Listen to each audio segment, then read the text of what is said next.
A recap of last week's episode. When I got tired of kids bullying me for wearing the same clothes for a whole week, remind you, we got bullied all the time because we wasn't American. We had an accent.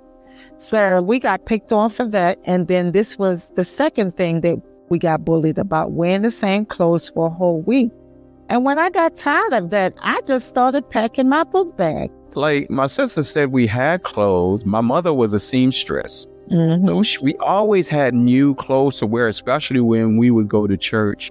Anything to be mean and evil to us was the thing. Anything to abuse us, that was just the game to me. I know one of the things that you and I spoke about was how things were so bad that we didn't even want to go home. You know, we used to stand outside in the cold just not to go home. Freezing. Freezing. And it wasn't like that she gave us winter coats to wear. No, the coats was thin. They was real thin. And then remind you, we wasn't used to the cold here. I never experienced nothing like that. Coming here was the worst thing that could have ever happened to me as a child. I don't remember who asked for more food. I think it was Vicky. And when she asked for more food, that's when the stuffing started. And that's when they sat us around the table and they made us eat until we threw up everywhere. And if we didn't eat it after that, even throwing up, we got a beating after that. Because why? We didn't finish what they put in the bowl. As an adult now, how do you feel now just talking about some of those things that we've gone through? Well, at one point in my life, I used to cry about it a lot. It took me a while to get over all the trauma that I've been through. And I used to cry about it a lot. But I asked God to deliver me from that hurt and pain that I went through. I would never forget, but I don't get so emotional about it anymore because I asked God to deliver me from it, and I asked Him to give me the strength that I can be who I am today and didn't let what happened to me back then affect me at this stage in my life. Because at the end of the day, I felt like they tried to break us, but I did not let it break me. When I was in my 20s, early 30s, I used to cry about it a lot. I used to cry, why didn't my mother love me? Why did my mother allow the things to happen to me? And also, why did she do the things that she did to us? What was the reason for that? We was good children. There was no reason for her and her husband to abuse us. I don't know what it was, why they abused us the way they did. I never thought I would come here and experience what I've experienced coming from a grandmother that showed us nothing but love and nurtured us. My aunt, my dad, I never experienced nothing like that. My aunt, Mummy, showed us nothing but love. I remember there were many times, especially in the summertime. I think the summertime was worse for us because we were always home. And I'm not going to lie, I blamed Mama a little bit because I was a kid. I didn't know. I was like, why? Like, why would she send us here? To come here, to go through all the hell that we gone. You'd be surprised. It could be the smallest things that help you mentally. And you don't even know that it's helping you until when you really sit back and say, hey, that's what helped me get through some of the things that I've been through.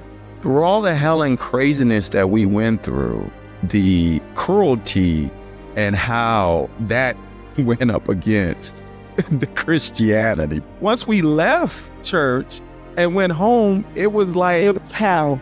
Yeah, it was night and day. Because in church, my mother was this person toting Bible. She was a sight to be held because she was a woman that she had no shame. And she even started a war in church. Threw the Bible across one of the church members' head.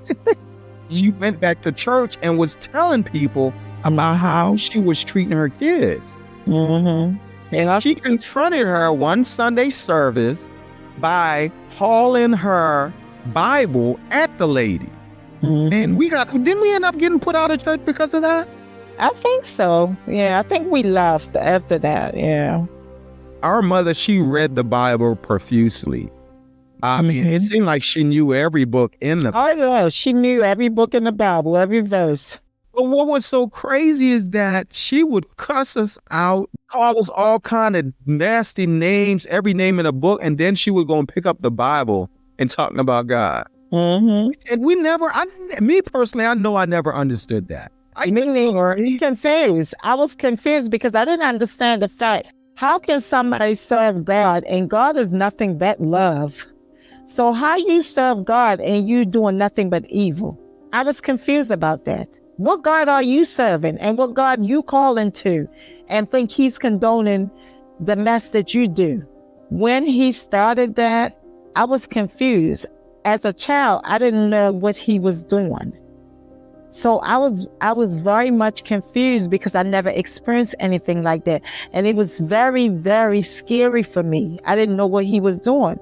I didn't understand when he started touching on me what he was doing. And that sat with me for the longest time until I got tired of it when I noticed what he was doing wasn't right. And that's when I went to tell her what he was doing. And she didn't believe me. She didn't believe none of us. But it was just scary to me because I didn't know what he was doing, period. The whole thing with her, she has to have a man.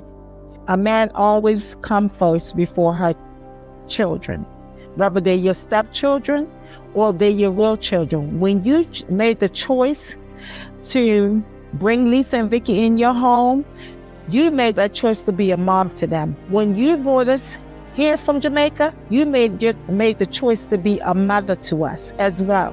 So you were supposed to protect us. As a young adult and even in my mid-30s, I was trying to build a relationship with her, even after the fact, after all of that. And every time I tried, she would do something else to hurt me. And then it was a cycle. And I had to ask God to help me with that and help me separate myself from the person that continuously hurt me. Help me to find a way to separate myself and stop looking for love from somebody that can't give me love. And I had to ask God to help me there. And he the only one that helped me with that. Because like I said, I used to cry about that over and over and over again, even in my late 30s. It was God that helped me to know that the person that you're trying to look for love from, you will never get it from her. You will never you just need to accept it and move on and heal yourself. Let me heal you from that. And he helped me. That's why I say today, the person I am so strong. And some people might say I'm mean. People have called me mean. It's not that I'm mean. It's that I learned how to structure myself to let people not hurt me anymore. When people hear your voice and hear your story, that is going to create a reflection. What you're doing and what you're saying, it's a mirror to them. And it's reflecting back on them who they are. And a lot of times people don't like dealing with who they are because no, they don't. Many of us run around here day in, day out, and we put on our makeup and we put on our designer clothing and stuff like that. And we drive our fancy cars and we got all this money and wealth and stuff like that, but we are still messed up.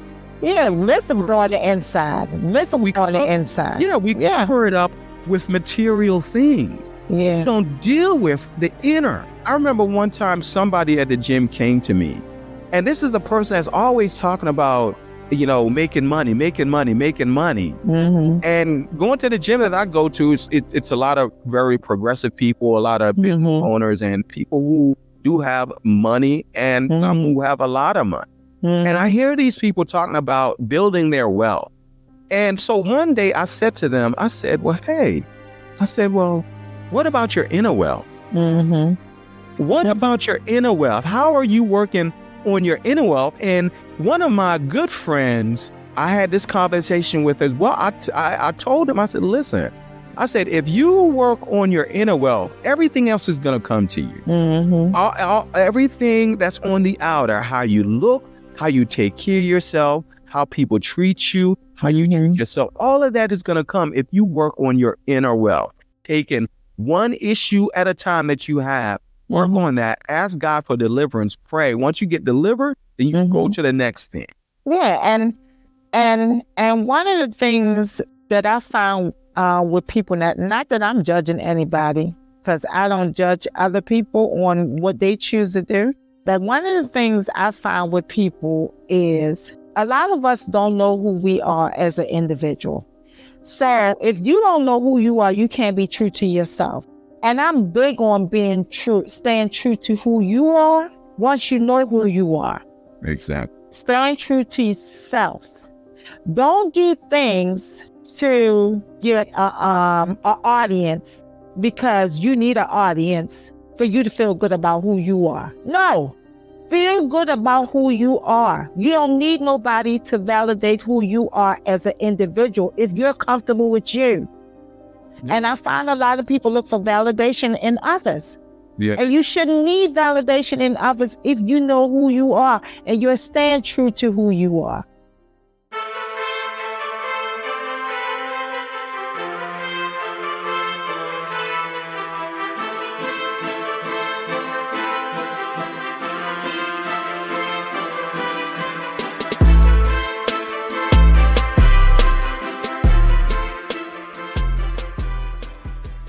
Welcome to Journey 365.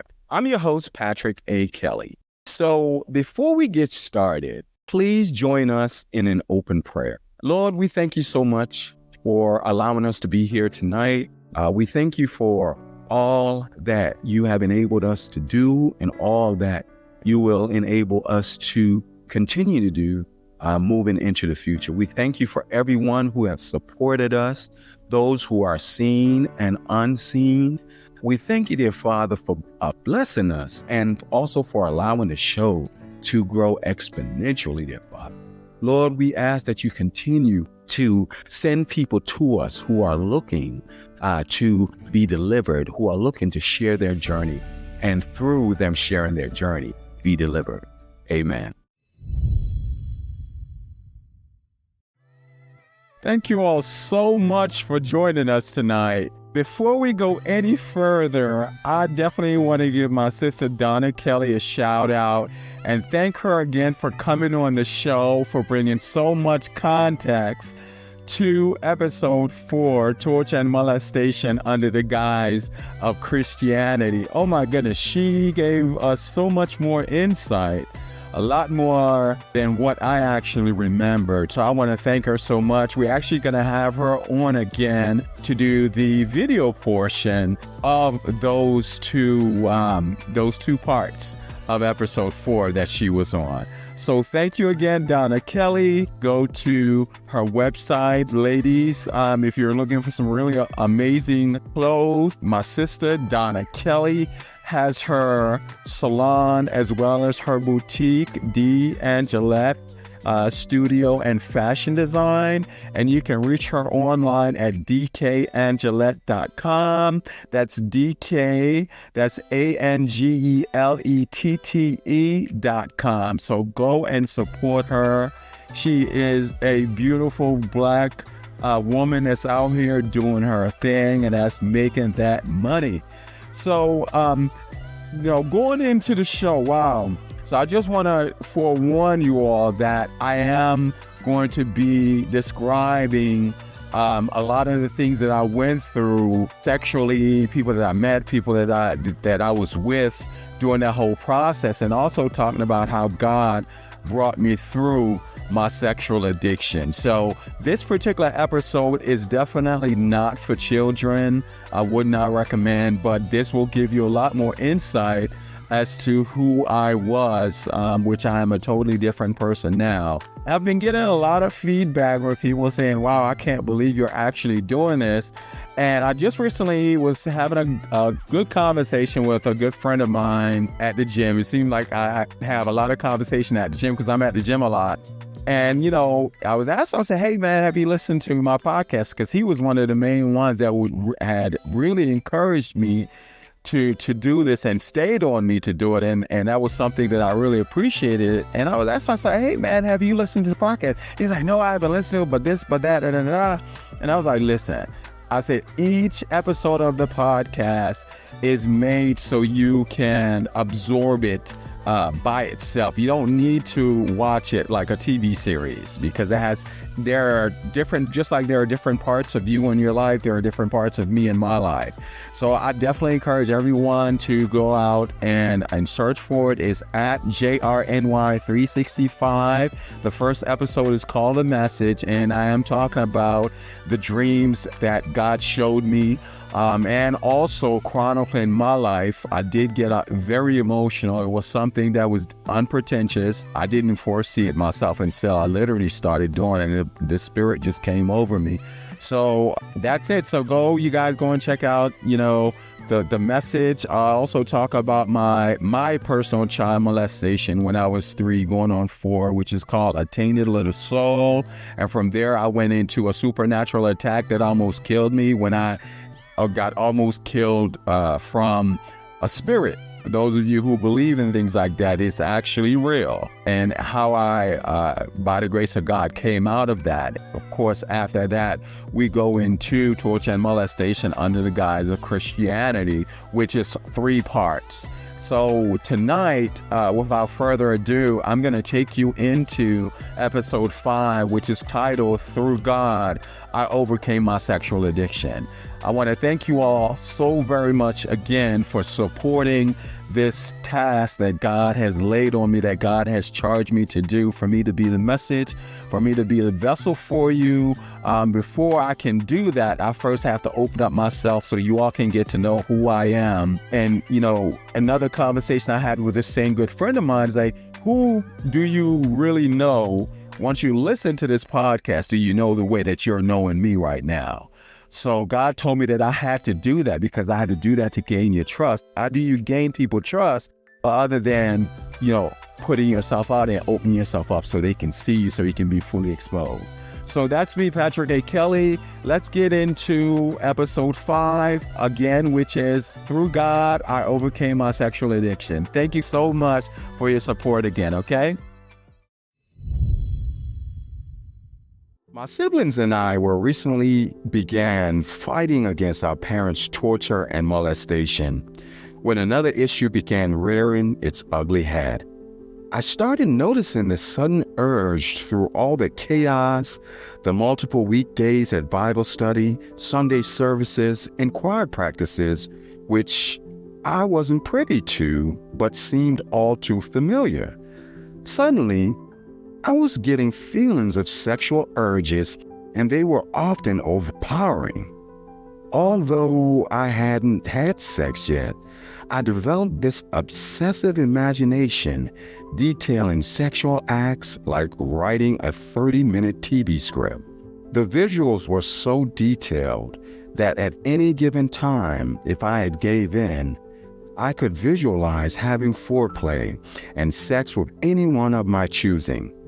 The visuals were so intense and detailed, from the smell of their bodies to the impressions of their lips on mine, to the warmth and quivering reactions from their bodies, sounds, and even feelings. It was a massive and intense visualization that always made me reach a heightened state. There were girls and boys I would be attracted to in church and at my middle school. I had full-on relationships with them in my mind, but never touched them physically. From those impressions, I began yearning for the real thing, and at that point, I wanted it to be physical. But this wouldn't happen until I was 18. However, being in high school heightened my sexual and creative imagination to the 10th degree. As we were young people coming into ourselves, and many of us were beautiful, I became even more intrigued sexually. One guy in particular was highly alluring, and we would often tease and play around with each other. There were many conversations and touches here and there, and even wrestling, but never anything sexual. We talked about it before I left for college, but I chickened out. The idea of a possibility was more intriguing to me, and he was cast in many of my imaginative short series. This guy was one of the most popular people at our high school and was golden brown or red bone, as we called it back then. He was my ideal guy, a man's man with a fit physique, a beautiful face, and a top 10 butt, shoulders, and legs. Prime subject. Thinking back, his physique became the mold, a cast for other men I would become attracted to regardless of their complexion.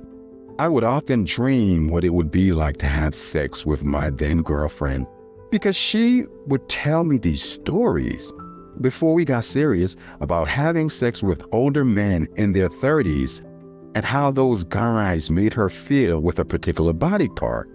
Hearing these stories from a 17-year-old high school girl was fascinating to me and something I couldn't believe was happening to her.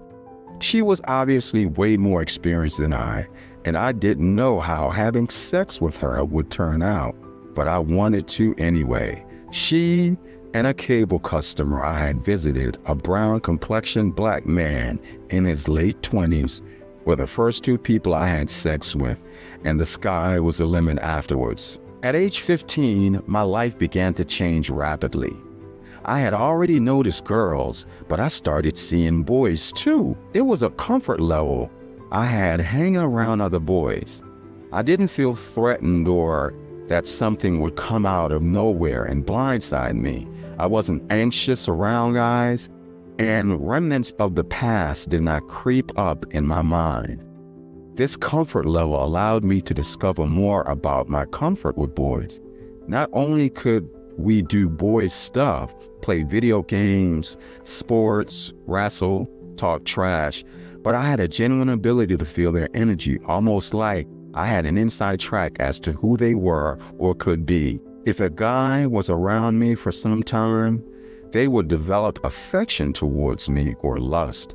Often these guys would have never felt that way with just any guys or would think that they would feel anything intimate towards a guy, period.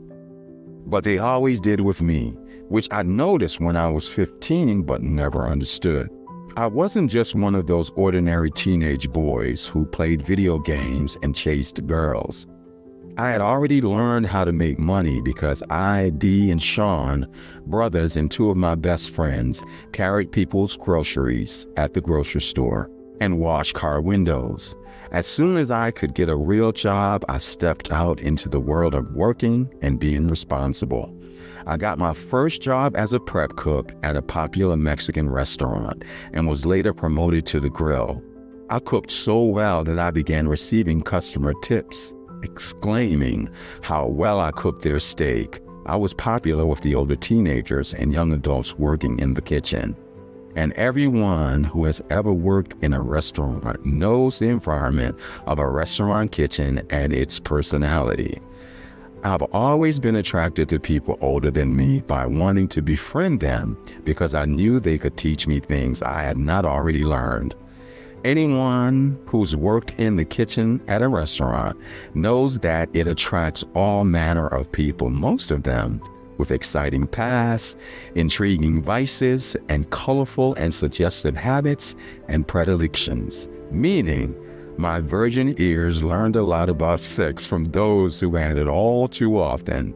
And mind you, I was already inquisitive because although I wasn't having sex, my body and mind felt like they were in a race to accomplish a goal my religious upbringing was against: sex before marriage. I yearned for the information, and because of my inquisitive intellect, I devised a plan to seek out information of the sexual nature my young mind wasn't ready to see or experience. But nonetheless, the curiosity was overwhelming, and I could hold out no longer. So being the super people person I was, I devised a plan. Because as a teenager, I was always friendly to everyone and made myself known to them. I targeted the young ladies at our local video rental store and befriended them to give me a membership. Once I received said membership, I began taking out R-rated movies. From there, I found my way to the back of the video store where the more adult content was stored. Looking at all the offerings, which raised my curiosity even greater. Eventually, I became even more popular with the young ladies working at the local video store, and they began allowing me to rent other videos. I rented a regular movie and placed 2 adult videos beneath that. But you know, I can be that naive to think the young ladies at the counter didn't know the movies they were renting out. I remember first taking out those 2 adult movies, rushing home to slip them into my VCR. It was a school night, and I waited for my parents to fall asleep. And because my bedroom was now in the basement and my sister's rooms were on the 2nd floor, I didn't have to worry about them walking in with me. So I was mind blown when I watched the first video. I couldn't believe my eyes and stayed up to finish both tapes. I remember getting up for school the following day and walking around like I had been rubbing my eyes with a bunch of sand. They were so red. But staying up late and witnessing my very first sex education was worth it. So after school, I returned those videos and rented 2 more. And this went on for a while until I became even more brave. See, there were all sorts of videos in the back of the video store, including bi and gay videos. I remember seeing them and wondering what they were about. I had never seen people of the same sex in that situation and wanted to see it. The thing about me is, the more I learn from a thing, the more I want to continue to learn. And the only way that learning will stop is if I get bored. When I finally mustered up enough nerve to actually take a bi and gay video to the counter, I could hear my heart pounding in my ears. But the young lady said nothing. She just scanned the video, put it in the plastic bag I paid, and she gave me what I rented. Oh man, I could not wait to get home and for my parents to sleep. Luckily, my parents weren't home when I got there. Oh yes. That was just what I needed. So I ran to my room in the basement, popped in the tape in my VCR, and saw things I could never have imagined. See, those bi and gay videos created an intrigue I never could have imagined. And my sexual thirst grew like a balloon being inflated with helium until there was no more room. The next day, I ran back to the video store after school. I got another video and another until I wanted to graduate to the actual performance, but that would not arrive until almost 3 years later. Having experienced sex through visual context, I could not wait to incorporate its physical attributes. So my first experience was with my girlfriend at the time, which was unexpected. I was having sex for the first time, and she was very experienced, but I had never done it physically and didn't have the concept down pat. I would be the first to concede that my first time with a girl wasn't all I cracked up to be, and it wasn't because of the sexual act. The act, for me, wasn't anything to write home about because I was so inexperienced physically. But what my girlfriend told me afterwards placed a dagger in any chance we would ever do it again. I was and have always been a monogamous human being, a black man. My ideal relationship was to cherish, love, respect, honor, and obey. This was what I learned in church and what I thought would be my life. I wanted a big house with a white picket fence, a beautiful dark-skinned wife, 2 boys, 1 girl, a pair of twins. That was my childhood and teenage dream. At one point, I used to dream of having a kid of every nationality, and I didn't figure out how I would care for them. But that was just my childhood dream. When my girlfriend at the time told me, after I attempted to have sex with her, that she had cheated on me with someone who I thought was a friend, that sweet, beautiful, dark-skinned teenage boy who once wanted the big house with a white picket fence and the perfect marriage slipped away in an instant, and he never returned. Watching all those X-rated videos throughout my early teenage years prepared me for the game. and the experience soon followed. I found something else that was intriguing and challenging. The day I walked my girlfriend out of my aunt's apartment would be the last time I would see her and the first time I would pursue people on the other side of the fence. Yes, I'm speaking of relationships with young men that would lead me to explore what I saw on those tapes. And these would be lessons of a lifetime. Seducing a woman was effortless for me. Often they were coming on me, but a young man, on the other hand, was a challenge. It was different, challenging, and piqued my curiosity immensely. So I followed that curiosity and began approaching young men as I would women. But I seemed more partial to light skin, red bone with long hair then. But what was so peculiar is I always had an affinity for dark-complected women with short hair. I remember the first time I approached a grown man. I was 18, and he had to have been 25 or so. I worked at a cable company as a disconnect technician, or discotheque, as they called it then. I was always at people's homes during the day, and one afternoon I was driving by Mondawmin Mall and saw this guy standing at the bus stop. He reminded me of a now Morris Chestnut. He was around 6'3", with cold dark skin and had jet black, deep waves in his hair. He wore a t-shirt and designer jeans. I think they were Sergio Valentes.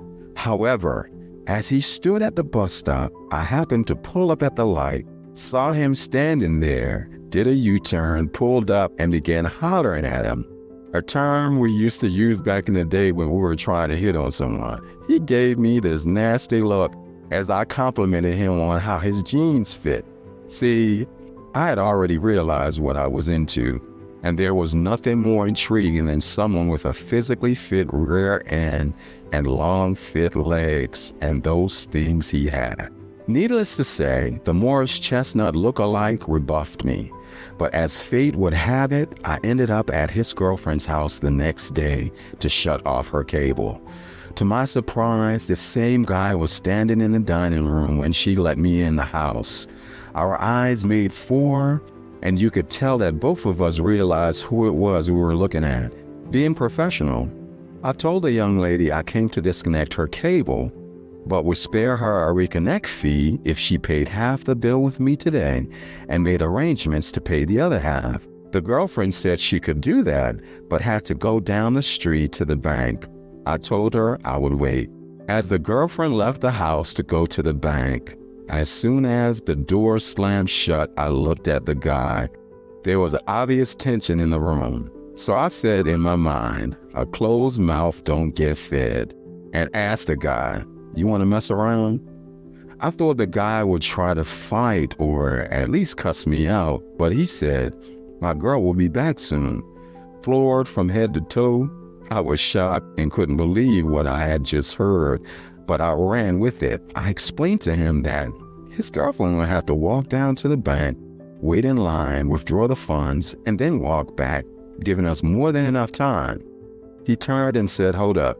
He ran upstairs, returned with a condom, and suggested we head downstairs to the basement. As we finished, his girlfriend walked through the front door, yelling, "Where y'all at?" The guy yelled back, "We're in the basement." As the girlfriend walked down the basement stairs, he pretended he was showing me where the cable installer had made the wire penetration into the house, commenting that they had done a not-so-good job. I said, "Yeah, you're right.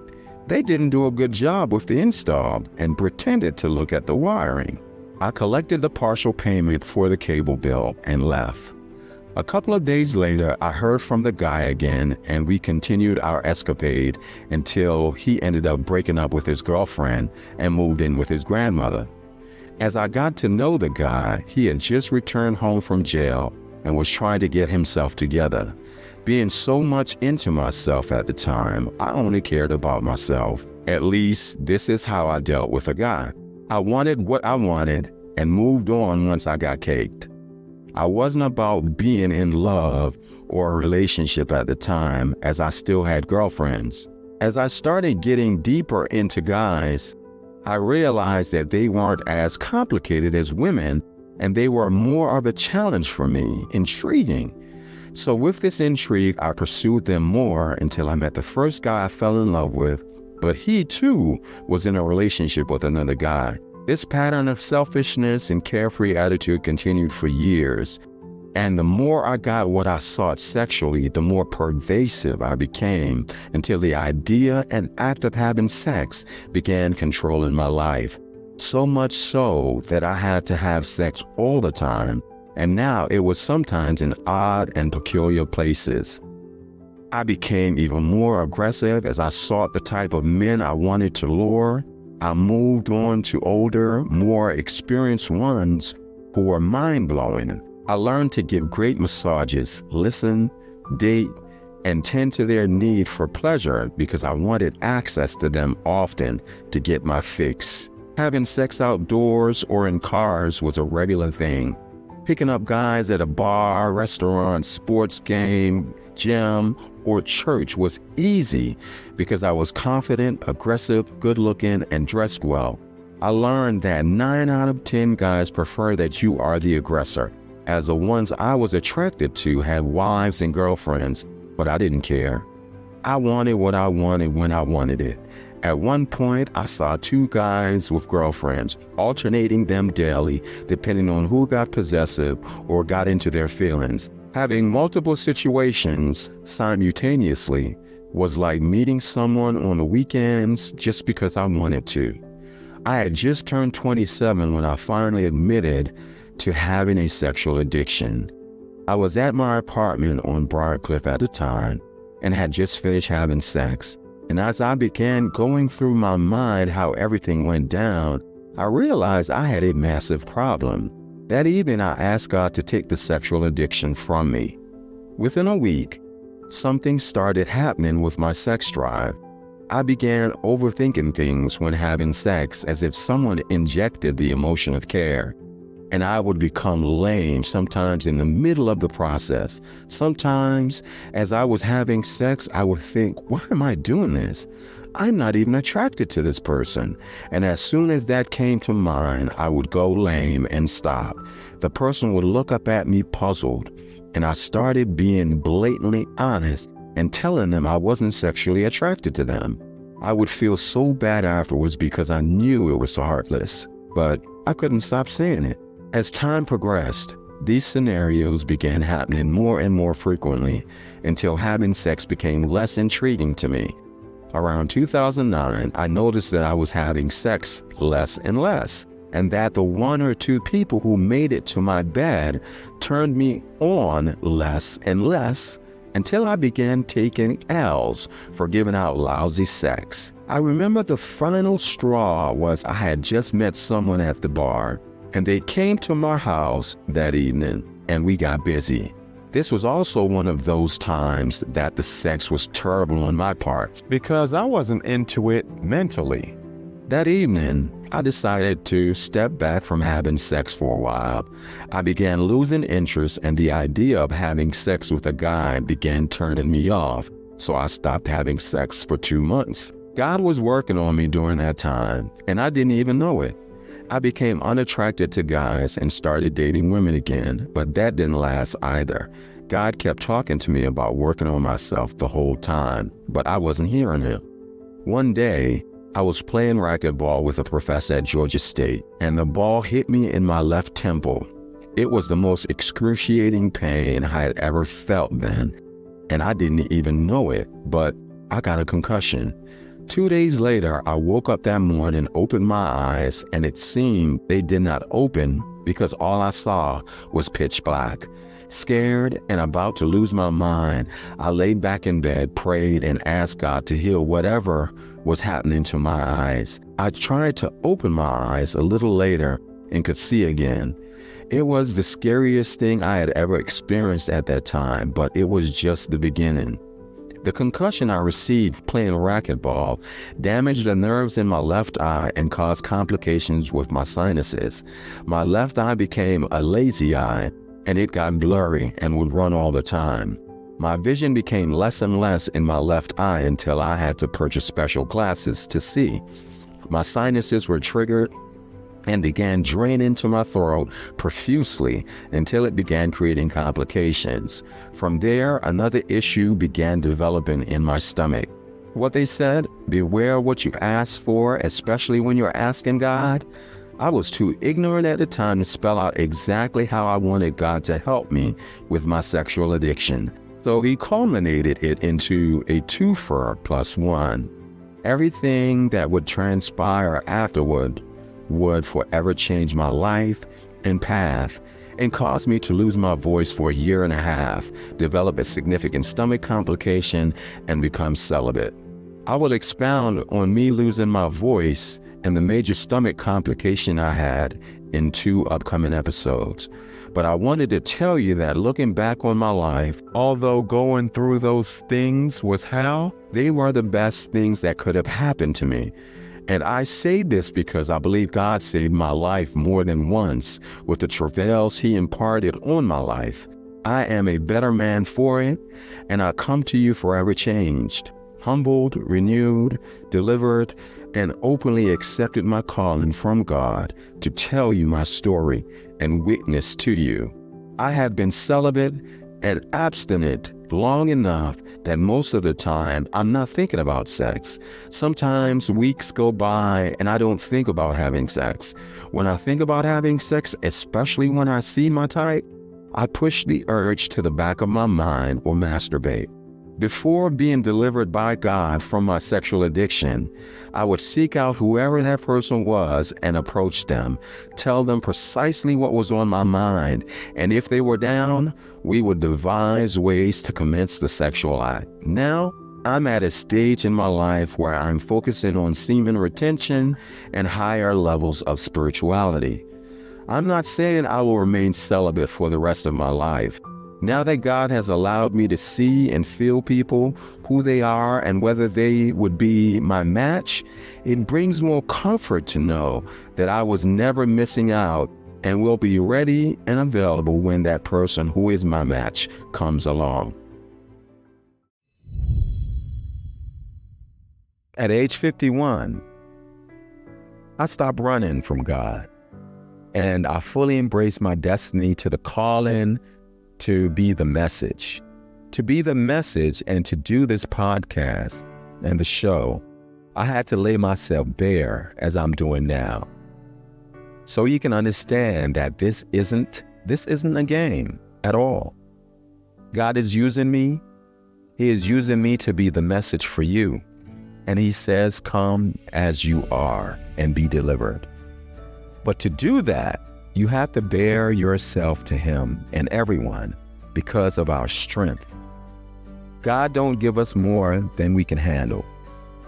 And if he puts you through something like what I've gone through, or what you have gone through, or what you're going through now, it means that you are strong enough to handle it. And he didn't give you that. He didn't give you all of that blessing for you to hold on to it. He gave it to you so you can share it with others so that they too can be blessed and delivered and know the love of God. So I thank you so much for being here with me right now, because you have had so many other things that you could be doing. Thank you for starting this journey with me, and thank you for your support. I can't wait to meet each and every one of you to hear your story, for my continued deliverance and for the deliverance of others. Good night. Patrick A. Kelly owns a copyright in and to all content in and transcripts of At Journey 365 podcast, with all rights reserved, as well as his right to publicity. You are welcome to share the transcript up to a maximum of 400 words in media articles such as the AJC and other notable media platforms, on your personal website, in a non-commercial article or blog post, and or on a personal social media account for non-commercial purposes, provided that you include the attribution to At Journey 365 podcast and link back to the At Journey 365 podcast URLs. Media outlets with advertising models are permitted to use excerpts from the transcript per the above. No one is authorized to copy any portion of the podcast podcast content or use Patrick A. Kelly's name, image, or likeness for any commercial purpose or use, including without limitation, inclusion in any books, ebooks, book summaries or synopsis, streaming media, TV, film, or on a commercial website or social media site such as Facebook, Twitter, Instagram, Threads, TikTok, X, etc. that offers or promotes you or another products or services. For the sake of clarity, media outlets are permitted to use photos of Patrick A. Kelly from the @Journey365 podcast or licensed photos of Patrick A. Kelly from commercial image platforms. Content shared from Tim.blog.